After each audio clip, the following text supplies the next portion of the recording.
अवैध धर्मांतरण का रैकेट चलाने वाले छांगुर को लेकर अब बड़ा अपडेट आया है। उसका एक सक्रिय मेंबर राशिद अब गिरफ्तार कर लिया गया। 13 घंटे के अंदर 12 ठिकानों के ऊपर छापेमारी की गई है। कल हमने आपको दिखाया था कि पीड़िता के द्वारा एक बयान भी दिया गया था जिसमें वो साफ तौर पर बता रही थी कि कैसे ये बड़ा धर्मांतरण का रैकेट चलाया जाता था। तो ऐसे में पीड़िता की तरफ से ये भी कहा गया था कि उसको पैर काटने की धमकी, उसको जान से मारने की धमकी दी जा रही है और उसके साथ में रेप जैसी घटना भी अंजाम दी गई है। और साथ ही पुलिस ने आज छांगुर के भतीजे को भी हिरासत में लिया है। तो छांगुर के काले साम्राज्य को छोड़कर घर वापसी करने वाली महिलाओं को अब जान से मारने की धमकी मिल रही है। एक चश्मदीद ने बताया कि उसे सऊदी अरब से धमकी भरे फोन आते थे और उसे जान से मारने की बात कई बार कही जा चुकी है। एक एक करके छांगुर के गुनाहों का खुलासा होने लगा है। एटीएस और ईडी ने कड़ी कार्रवाई करते हुए छांगुर के करीबियों पर अब शिकंजा कसना शुरू कर दिया है।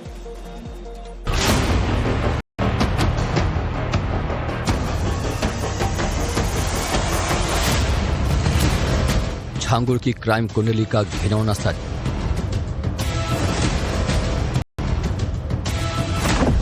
धर्मांतरण की आड़ में हैवानियत का खुलासा।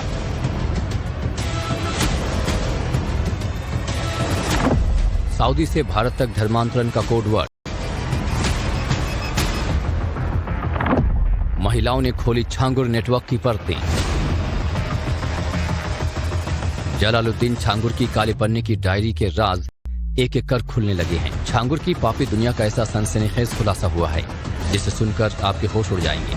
उसके बाद आपको बूढ़े छांगुर पर तरस नहीं, उससे नफरत हो जाएगी। छांगुर के माया लोक का खौफनाक सच ये है कि उसने अब तक 5000 से ज्यादा महिलाओं को अपने झांसे में फंसाकर उसका धर्म परिवर्तन कराया है।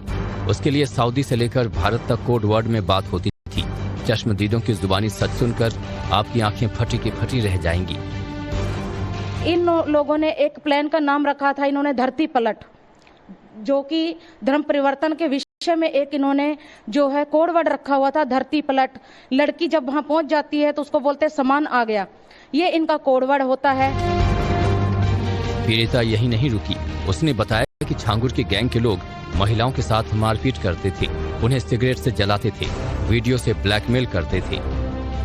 मेरा धर्म परिवर्तन के लिए दबाव बनाने लगे, मैं उसके लिए विरोध किया। वहां पे मेरी अश्लील वीडियो बनाई गई, उसके आधार पर मुझे ब्लैकमेल किया गया, मेरे साथ मारपीट करते रहे। मेरा 3 महीने राजू राठौर बन के जो व्यक्ति इसका एजेंट था छांगुर का, वो वसीम नाम का व्यक्ति 3 महीने शोषण करता रहा। सबसे बड़ी हैरानी तो तब होती थी जब पीड़ित महिलाएं उनके चंगुल से निकलना चाहती थी तो उन्हें धमकी दी जाती थी कि तुम्हारी मोदी और योगी कुछ नहीं कर पाएंगे। 4 जुलाई को मुझे सऊदी से कॉल आता है, व्हाट्सएप कॉल आई और मुझे धमकी दी गई कि जिन तुम लोगों ने 15 लोगों ने घर वापसी की है और जिस गोपाल राय जी ने तुम्हें घर वापसी करवाई है और सबसे पहले तुझे इस दुनिया से उठा देंगे, देखते हैं तुझे कौन बचाता है, तेरा योगी बचाएगा या मोदी बचाएगा। तू बहुत मीडिया तक पहुंच गई है और तू बहुत उड़ने लग गई है, तेरे पर काट दिए जाएंगे। एक एक करके छांगुर के सभी गुनाह अब बेपर्दा हो रहे हैं। एटीएस और ईडी लगातार छांगुर के ठिकानों पर दबिश मार रही है। ईडी और एटीएस ने 13 घंटे तक छांगुर के बलरामपुर स्थित ठिकानों पर दबिश मारी। एटीएस ने गुरुवार को छांगुर के 12 ठिकानों पर छापा मारा। पुलिस ने छांगुर के भतीजे शुभराब को हिरासत में लिया है। एटीएस ने छांगुर के करीबी रशीद शाह को भी गिरफ्तार किया है। पुलिस अब छांगुर और नसरीन के पॉलीग्राफ और नार्को टेस्ट की तैयारी कर रही है, जिसके बाद जल्द और सनसनीखेज खुलासे सामने आएंगे। सीएम योगी के आदेश के बाद एटीएस और ईडी छांगुर को छीलने में कोई कोर कसर बाकी नहीं रखेगी।